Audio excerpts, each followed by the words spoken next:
characters we're following in that storyline are on foot because it's the 1450s.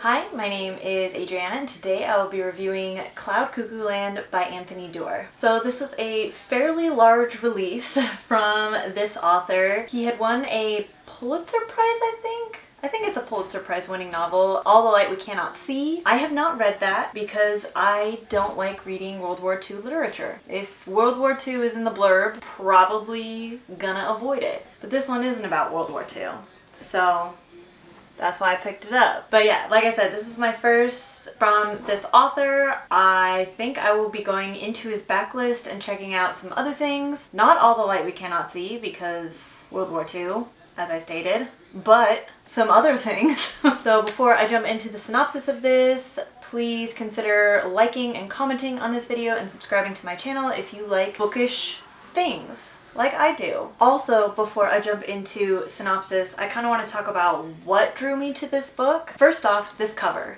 This cover is freaking gorgeous. So at first you look at it and it just is like, oh, it's just like blue background with gold border, but you actually like look at it and it's a dark blue book and the gold border is like towers and like a cool like cityscape sort of setup. So immediately the cover drew me in. It's a very clean but like intricate cover. Incredible cover. And then I was turned off by the thickness of the book. This is a very chunky book. It took me a long time to get through, but it was worth it. And then once I got over my fear, I opened up the flap and read the first sentence of the flap, and part of the book takes place in Idaho. So then I closed the book, put it in my bag, and we were off to the races. So now that I've covered why I picked up this book, let's start with a synopsis. So this is a historical fiction that follows 3 separate timelines. The first timeline is 1450s Constantinople, otherwise known as Istanbul, Turkey today. So it follows the Ottoman conquest of Constantinople. The next timeline is present day Idaho in a small town that is based on McCall, Idaho, but they call it Lakeport, Idaho. So that was really cool for me, having been to McCall quite a few times, really enjoying the area around McCall, really loved reading a book somewhat set in McCall. And then the third timeline is in the future, so I guess this book is only like 1/3 historical fiction. Like 1/3 historical fiction, 1/3 contemporary fiction, and 1/3 like soft sci-fi. Whatever. I'm gonna call it a historical fiction anyway. But anyways, the third timeline is set in the future on this multi-generational spaceship, and we follow a young girl who is living on said ship. And all 3 of these timelines are connected by an old Greek myth. I think like a myth. They're all united by this one Greek story from ancient Greek writer Diogenes. And that is where the Cuckoo Land comes from. That is from that myth. All 3 timelines are dealing with the passing along of this story. So now that that short synopsis is done, totally spoiler free, that is literally less than what you can even find out from the book flap. But if you like to go in 000 spoilers, not knowing anything about the book you're reading, I would recommend this. I mean, obviously I recommend it because I'm making a whole review about it, and I only make like whole ass reviews about books I really enjoy, but love this book. So good. Get over the length, pick it up, read it. It's so good. If you haven't watched one of my reviews before, I typically kind of chunk my reviews up into things like setting, characters, plot, themes. I'm going to start with setting an atmosphere because, like I said, that's what originally kind of drew me to this book, is that it was set in some fairly interesting places. Starting with Constantinople, I am by no means even a student of that part of history. That's definitely a gap in my history knowledge and interest as far as the conquest of Constantinople. From some of the research I've done since reading this book, it seems to be fairly accurate as far as the bigger parts of that timeline and that story. It also makes a really great contrast to like a sterile spaceship and like a McCall, Idaho. It definitely feels a lot more open, and can't think of a way to describe this well. But yes, this part of the setting, I guess, this kind of Constantinople story, Fertile Crescent story, just feels very big and expansive and open, and I think the author did a really good job of portraying that. Even though geographically it doesn't take place over that great of an area, it just feels very big because the characters we're following in that storyline are on foot because it's the 1450s. Realistically, that journey is only like a couple miles, but it feels way bigger and way more impressive than I think it probably is in real life. I think that setting, that atmosphere serves that part of the story extremely well. So in contrast to 1450s Constantinople, we have present day 2020 McCall, Idaho, Lakeport, Idaho, Central Idaho, however you want to call it. Whereas the kind of Constantinople story felt very big and open and expansive, all of the Lakeport story feels a lot more intimate, a lot more closed in. McCall is a very heavily forested area. It is a mountainous area, so when you're there you do kind of feel like you're kind of sucked in. It's like comfy. It's a very, comfortable closeness, and that part of the story also includes a library where he describes it with that same sort of like comfortable closeness. Everything feels very intimate and cozy, which within this timeline, again, I don't want to spoil anything too much, but within like the first 50 pages, you do find out that this comfy coziness is getting interrupted by something rather intense. So I think it really does make that intensity of that plot point hit a lot harder because this is such an, like I said, intimate, cozy setting. So another one where the setting, the atmosphere serves that plot line very well. So going from expansive to cozy to this multi-generational spaceship, which feels very tight. Like it feels like a submarine. I think 100 people on this ship, and they're all in very close quarters. They spend most of their time in this virtual reality kind of setup, so they spend a lot of time with VR headsets on and like little treadmill things. I think it is, again, an excellent contrast from great expansive medieval Constantinople, modern day cute cozy McCall, and then future tight multi-generational spaceship. Ugh, this book is just so good. The more I talk about it, the better this book is. I think that kind of covers all of my thoughts as far as setting, atmosphere. My battery's dying. That's fun. No. We're okay. We're really, you're fine. That's a dude getting the mail. That's just a dude getting the mail. It's okay.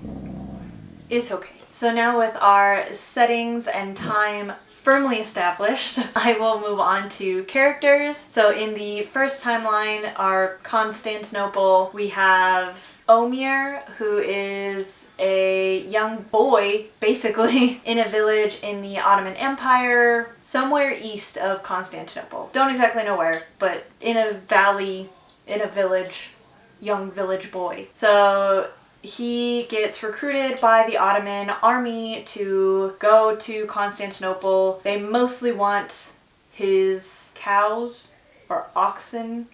I don't know. They want his bulls to help move the large gun that they use to lay siege upon Constantinople. So that's how he gets swept up into this. Also in our Constantinople timeline, we have kind of like two POVs. One is Omir, this young boy, and the other is this young girl, Anna, who works as a embroiderer for one of the caliphates in Constantinople, and she takes up raiding this old kind of monk's tower for different books to sell for money, which is how she kind of ends up coming into contact with this myth that I mentioned and in my synopsis. So Omir as a full character kind of left me, I guess, a little bit to be desired. He didn't really feel fully realized to me. I mean, even for as big of a book as this is, there's a lot of story going on, so I understand that we can't always delve in deep to every character. But something that I wish I could have kind of gotten into more with his character is that he has a cleft palate, and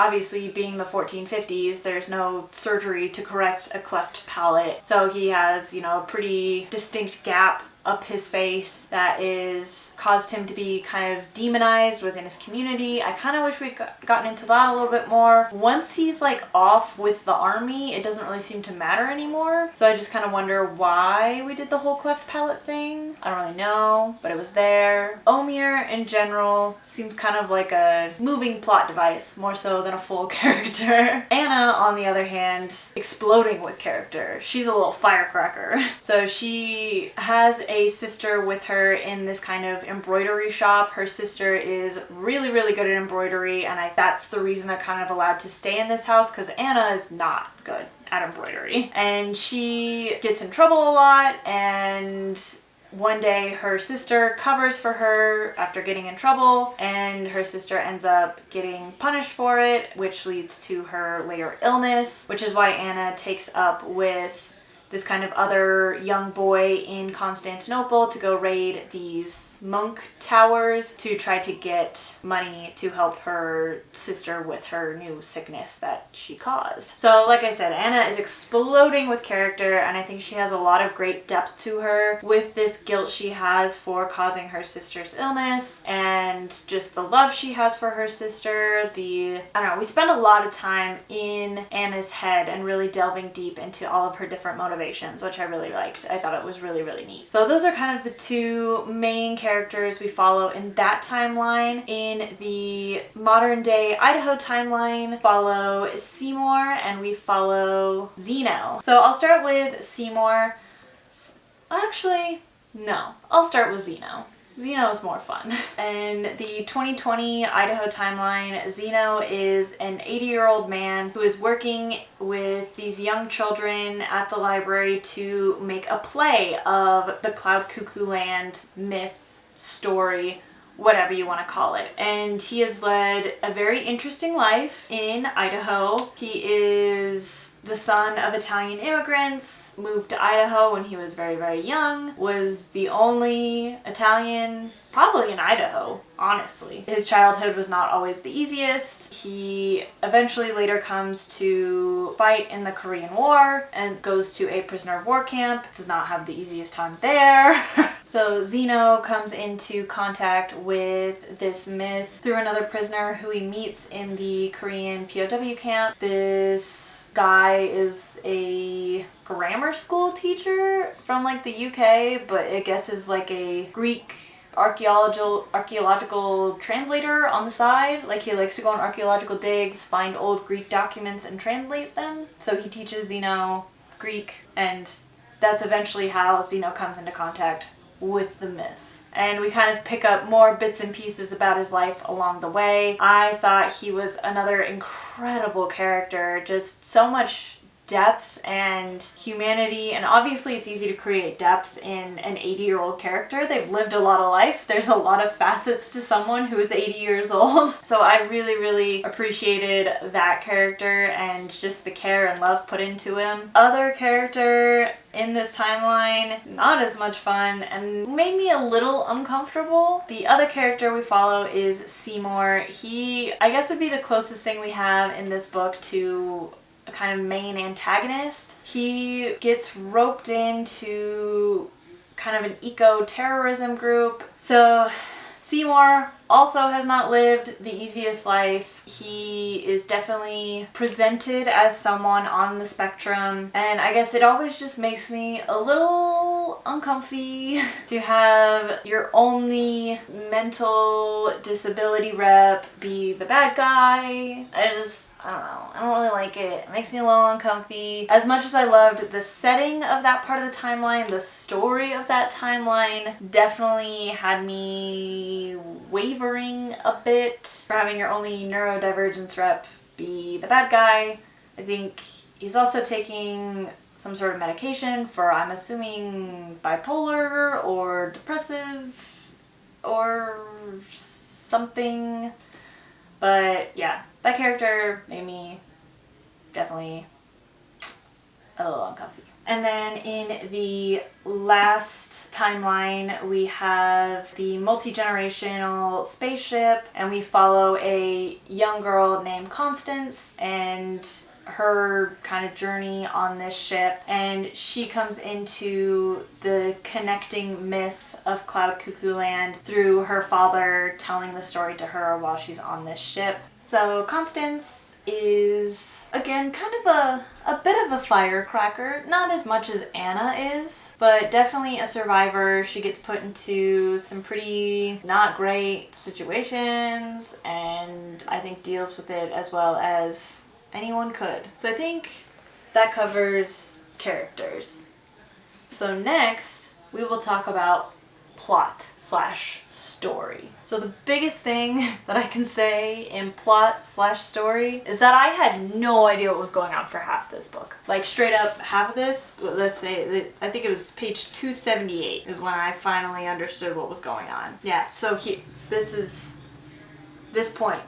From here on, I was there. I was following along. But literally half this book, no idea. I was just reading for vibes. Just vibing in 1450s Constantinople, vibing in McCall, vibing on a spaceship, just vibes, no thoughts, head empty. So if that is something that turns you off, not knowing what's going on, then yeah, I could see how this book would turn you off. I am someone who does not DNF. I'm glad I hung on for this one though. Normally not DNFing is a bad thing, but for this, it helped me out a lot.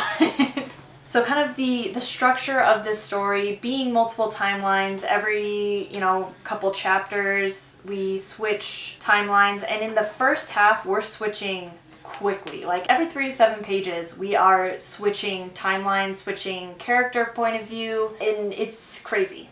And it doesn't make any sense. And the structure of the story also follows the structure of this myth that Anthony Doerr, the author, made up.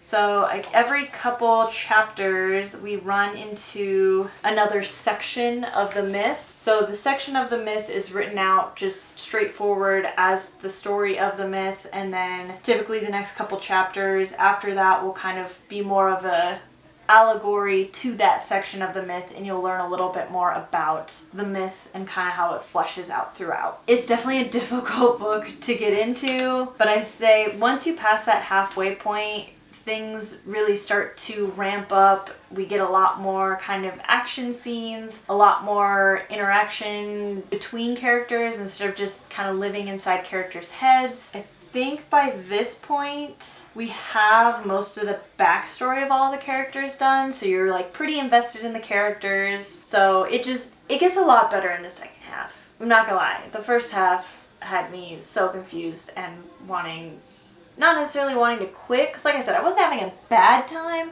I just didn't know what was going on. So all we have left is theme, or my interpretation of the theme.